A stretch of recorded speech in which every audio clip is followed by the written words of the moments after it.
नमस्कार। शाम के 7:30 बजने वाले हैं, यानी कि वक्त हो गया है उत्तराखंड की खबरों का और आपके साथ मैं हूं प्रीति बिष्ट। तो सबसे पहले बात कोरोना के बढ़ते मामलों की और उस पर आए बयान की। तो जिस तरह से कोरोना के मामले बढ़ रहे हैं, तो ऐसे में मुख्यमंत्री त्रिवेंद्र सिंह रावत ने दिल्ली की तुलना चीन से करते हुए कहा है कि जिस तरह एक समय में चीन ने पूरी दुनिया में कोरोना वायरस फैलाया, उसी तरह इस वक्त दिल्ली से हर तरफ कोरोना फैल रहा है। इसके साथ ही मुख्यमंत्री ने दिल्ली आने जाने वालों से विशेष सतर्कता बरतने के लिए कहा है।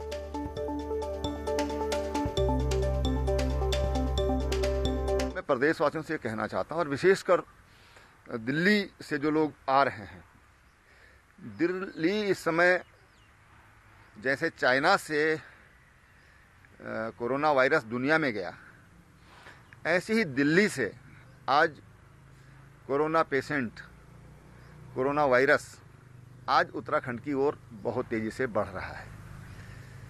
दिल्ली में जिस तरह के आंकड़े सामने आ रहे हैं वो बहुत चौंकाने वाले हैं, और इसलिए मैं जो दिल्ली में से जो लोग उत्तराखंड आ रहे हैं उनसे भी कहना चाहता हूं, और उत्तराखंड से जो लोग दिल्ली की तरफ जा रहे हैं उनसे भी कहना चाहता हूं कि आप पूर्ण सावधानी के साथ ही अपना प्रवास वहां करें, और जो प्रवास पर उत्तराखंड आ रहे हैं वो भी पूरी सावधानी बरतें, कहीं वो संक्रमित तो नहीं है। तो मामलों में एक बार फिर से तेजी आई, जिससे चिंता बढ़ना लाजमी है, और यही वजह है कि अब बाहरी राज्य से जो लोग उत्तराखंड में आ रहे हैं उनके लिए कुछ नए नियम, या कहें कि पुराने नियमों को एक बार फिर से यहां लागू कर दिया गया है। और सबसे ज्यादा चिंता राजधानी देहरादून को लेकर है।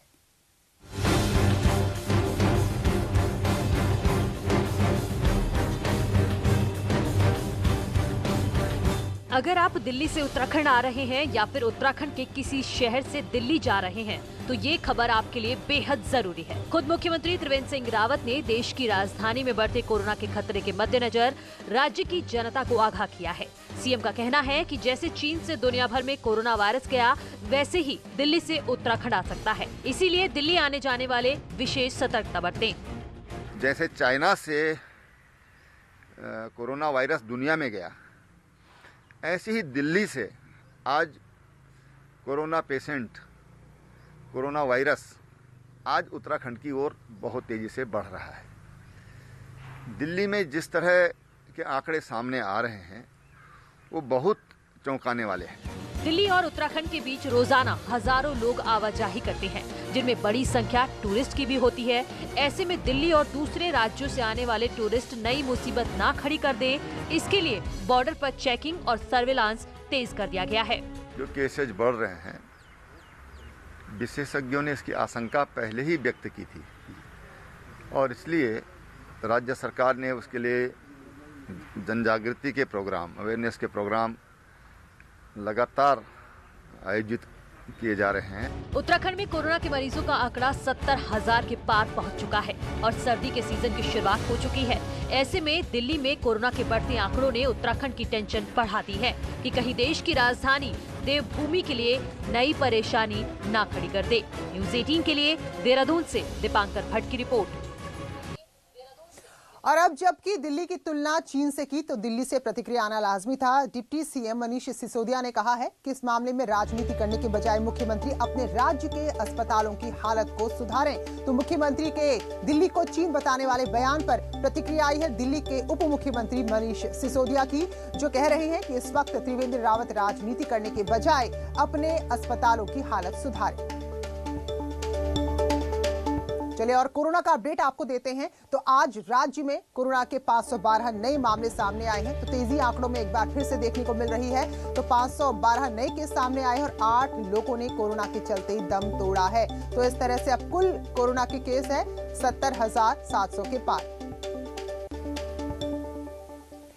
और राज्य में एक सरकारी आदेश से घमासान छिड़ गया। शासनादेश के मुताबिक अगर कोई दूसरे धर्म में शादी करता है तो उसके लिए उसे 50,000 रुपए की प्रोत्साहन राशि दी जाती है। और राज्य सरकार के इस कानून को लेकर टिहरी में समाज कल्याण अधिकारी ने प्रेस नोट जारी किया था ताकि लोग इस कानून का फायदा उठा सकें। लेकिन अब इस आदेश पर ही बड़ा विवाद छिड़ गया है। टिहरी के समाज कल्याण अधिकारी दीपांकर घिल्डियाल के प्रेस नोट ने देश भर में हलचल मचा दी है। तो विवाद की बड़ी वजह यह भी है कि पिछले कुछ दिनों में लव जिहाद को लेकर बीजेपी की सरकारें हैं, जहां जहां जो राज्य, चाहे उत्तर प्रदेश की बात करें, मध्य प्रदेश की बात करें, लेकिन हम उत्तराखंड की भी बात करें तो मुख्यमंत्री यहां कह रहे हैं कि छल कपट से कोई शादी करता है तो उसके साथ कार्रवाई होगी। तो इन सब बवाल के बीच जहां लव जिहाद के खिलाफ कानून बनाने की बात हो रही है, वहीं उत्तराखंड में गैर मजहब में शादी करने पर 50,000 की प्रोत्साहन राशि देने के प्रावधान पर विपक्ष ने उत्तराखंड सरकार को घेरते हुए फैसले पर सवाल उठाए हैं। लेकिन ये भी आपको बता दें कि ये शासनादेश इस सरकार के कार्यकाल का नहीं है, बल्कि 2014 का है, जब कांग्रेस की राज्य में सरकार थी।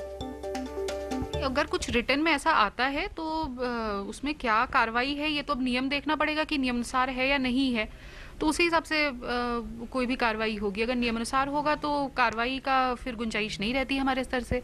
अगर नियमों की किसी प्रकार से किसी भी चीज़ में अवहेलना है तब जरूर कार्रवाई की जा सकती है। और वहीं इस पूरे मामले पर बीजेपी के नेता प्रमोद कृष्णम, उन्होंने बीजेपी पर हमला करते हुए कहा है कि बीजेपी का दोगला रवैया ही है कि एक तरफ तो लव जिहाद को लेकर कानून बना रही है, दूसरी तरफ प्रोत्साहन राशि दे रही है।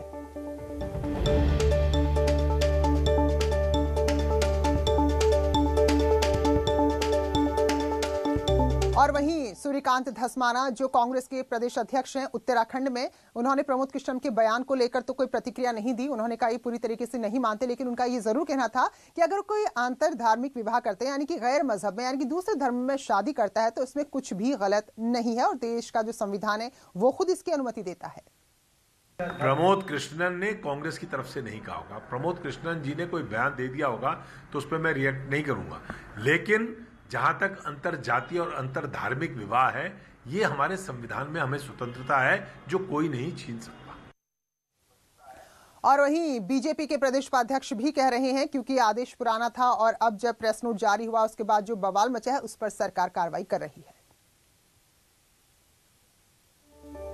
तो दरअसल यहां पर 2014 में एक शासनादेश आया था और उस शासनादेश को लेकर एक प्रेस नोट जारी हो गया समाज कल्याण अधिकारी की तरफ से, जिसमें कहा गया कि कोई भी अगर अंतर धार्मिक यानी कि अपने धर्म के अलावा दूसरे धर्म में शादी करता है तो ऐसे लोगों को, ऐसे जोड़े को 50,000 की प्रोत्साहन राशि दी जाएगी। और वही राज्य की बाल विकास मंत्री रेखा आर्या ने कहा है कि इस मामले में चर्चा की जरूरत है और इस पर चर्चा के बाद ही कुछ कहा जा सकता है। समझने की आवश्यकता है कि आखिरकार इसमें किस तरफ से या किस ध्येय को लेकर इस प्रकार की घटनाएं घटित होती है। उस मंथन के उपरांत ही हमें इस दिशा में बढ़ना चाहिए कि हमें इसके विरोध में कानून लाना है या हमें अपने युवक युवतियों के हितों को या धर्मों के हितों को हमें रक्षा करनी है। और वही राज्य के मुख्यमंत्री कह रहे हैं कि जिस तरह की घटनाएं सामने आ रही, लव जिहाद के जो मामले सामने आ रहे हैं, यानी कि अपना धर्म छिपाकर या धर्म बदलकर दिखाकर इस तरह से लोगों को शादी के लिए यहां मजबूर किया जा रहा है, ऐसे लोगों पर सख्ती से कार्रवाई होगी और राज्य में पहले ही कानून है और आगे इस कानून को और ज्यादा सख्त कराकर लागू कराया जाएगा। उत्तराखंड सरकार पहले ही धर्म स्वातंत्र्य विधेयक ला चुकी है और जो लोग छद्म तरीके से कई बार नाम बदल देते हैं, कई बार हाथों में या अपने गले में या तमाम तरह के चिन्ह बदल कर रहते हैं, प्रतीकात्मक चिन्ह बदल कर रहते हैं और एक तरह से छल करके और शादियां कर लेते हैं। उसके लिए ऑलरेडी हमारे यहाँ कानून बन चुका है, कुछ लोगों पर उसके अंतर्गत कार्रवाई भी हुई है और इसलिए कोई भी अगर इस तरह से छल प्रपंच करके और शादी करता है तो उसके लिए सजा का प्रावधान किया गया है। इस पर राज्य सरकार सख्ती से कदम उठाएगी। और अब अच्छी खबर किसानों के लिए, राज्य सरकार ने किसानों के लिए एक और ऋण योजना शुरू की है, जिसमें किसान अब 3 लाख तक का लोन बगैर किसी ब्याज दर के ले सकेंगे। तो इस योजना की शुरुआत हुई है, तो कैसे किसान इस योजना का लाभ उठा सकते हैं, कौन कौन किसान इसके पात्र होंगे, इस रिपोर्ट में देखिए।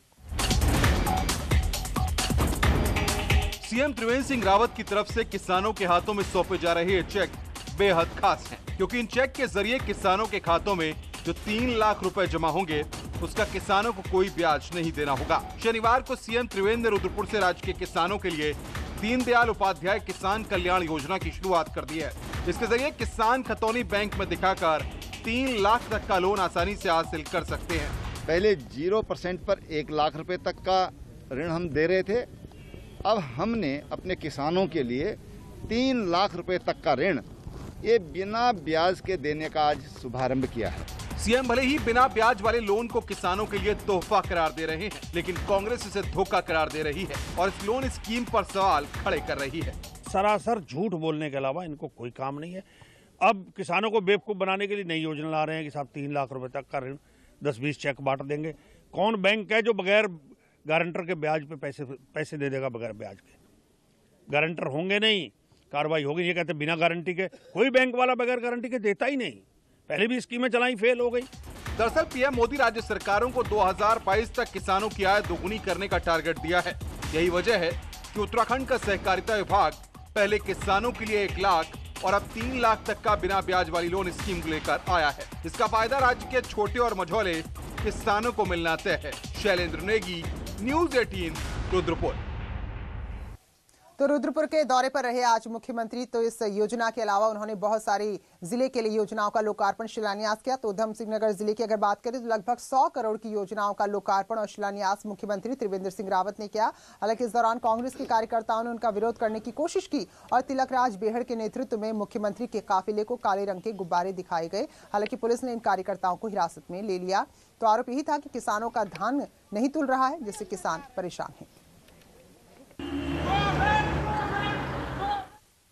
वहीं समाज कल्याण मंत्री यशपाल आर्या नैनीताल के बेताल घाट के दौरे पर रहे। करोड़ों की विकास योजना का लोकार्पण और शिलान्यास किया। बेताल घाट के हल्दियानी च्यूनी में आयोजित कार्यक्रम में यशपाल आर्या ने सड़क, पेयजल, सिंचाई, सामुदायिक भवन का लोकार्पण किया है। तो करीब 3 करोड़ 34 लाख की लागत से बनने वाली रिची थापला पेयजल योजना का भी शिलान्यास किया गया। मुझे कुछ करने का अवसर मिला और मैंने जो भी कर पाया, ये सब आपके आशीर्वाद से, माताओं के, बहनों के, बुजुर्गों के, नौजवानों के आशीर्वाद से। और अगले साल होने जा रहे कुंभ को लेकर आज हरिद्वार में अखाड़ा परिषद की बैठक हुई और बैठक में यही तय हुआ है कि फिलहाल जिस तरीके से कुंभ की तैयारियां चल रही हैं वो आगे भी ऐसे ही चलती रहेंगी। कुंभ में होने वाले शाही स्नान की तैयारियां यहां पर पूरी हो रही हैं। अखाड़ा परिषद के अध्यक्ष महंत नरेंद्र गिरी ने कहा कि जनवरी-फरवरी में अगर कोविड की स्थिति नहीं सुधरती है तो उस वक्त साधु संत उसी के अनुसार यानी कि हालात को देखते हुए कोई निर्णय लेंगे। तो लगातार बैठकें कर रहा है अखाड़ा परिषद और कुंभ का जो पहला स्नान है, वो पहला जो शाही स्नान है, उसको लेकर तैयारियां विशेष हैं। कोरोना यदि फरवरी या मार्च में ज़्यादा बढ़ता है तो उस समय बैठ के निर्णय लिया जाएगा, लेकिन फिलहाल ये निर्णय हुआ है कि सारी व्यवस्थाएं पूर्ववत मेले जैसी की जाएंगी। नीलधारा मेला बसेगा, बैरागी कैमे मेला बसेगा और सभी 13 अखाड़े के महामंडलेश्वर आएंगे, विधिवत स्नान करेंगे। तृतीय केदार भगवान मदमहेश्वर की उत्सव डोली कल अपने शीतकालीन गद्दी स्थल ऊखीमठ के ओंकारेश्वर मंदिर पहुंचेगी और भगवान मदमहेश्वर की उत्सव डोली पहुंचने को लेकर लोगों में भारी उत्साह देखा जा रहा है। देवस्थानम बोर्ड ने भी डोली पहुंचने से पहले मंदिर को बहुत ही सुंदर तरीके से सजाया है। मदमहेश्वर की डोली पहुंचने पर ऊखीमठ में 1 दिवसीय मेले का भी आयोजन किया जाएगा। फोटो ले सकते हैं? हाँ भाई जी, हाँ। पिथौरागढ़ के ऊंचाई वाले इलाकों में एक बार फिर से हिमपात हुआ है। मुनस्यारी की बात करें तो एक बार फिर से यहां बर्फ की सफेद चादर ही नजर आई, जिसकी वजह से तापमान भी बिल्कुल नीचे आ गया है। मौसम के मिजाज में आए बदलाव की वजह से शीतलहर बढ़ गई है और ये चौथी बर्फबारी इस सीजन की और आए दिन बर्फबारी हो रही है। तो ऐसे में अब लोग डर भी रहे हैं कि कहीं इस बार पड़ने वाली सर्दी पिछले सारे रिकॉर्ड ना तोड़ दे। फिलहाल एक छोटा सा ब्रेक ले रहे हैं, लौटेंगे जल्द ही।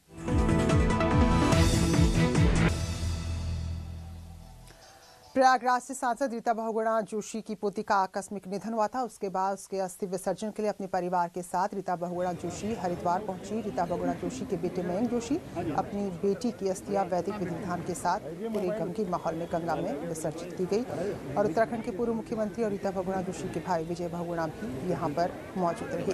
इसके अलावा कैबिनेट मंत्री सुबोध उनियाल, बीजेपी के प्रदेश प्रवक्ता मुन्ना सिंह चौहान, कांग्रेस के नेता संजय पालीवाल भी थे। हर की पैड़ी पर अस्थि विसर्जन कराया गया।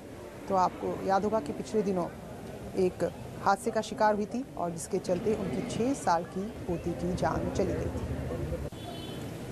एक ही बच्ची थी, का जाना मुश्किल है।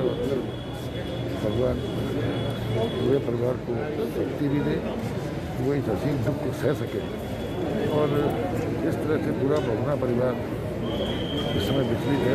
जी जोशी आए थे ये अपनी बेटी की अस्थि लेके कियाना की, और ये 6 साल की बच्ची थी, जो है छत पे पटाखे छुटा रहे थे, उस समय आग लग गई। तो इसी के साथ उत्तराखंड के बुलेटिन में अभी बस इतना ही, लेकिन ब्रेक के बाद देखना ना भूलिए हमारा खास कार्यक्रम महाबैंस।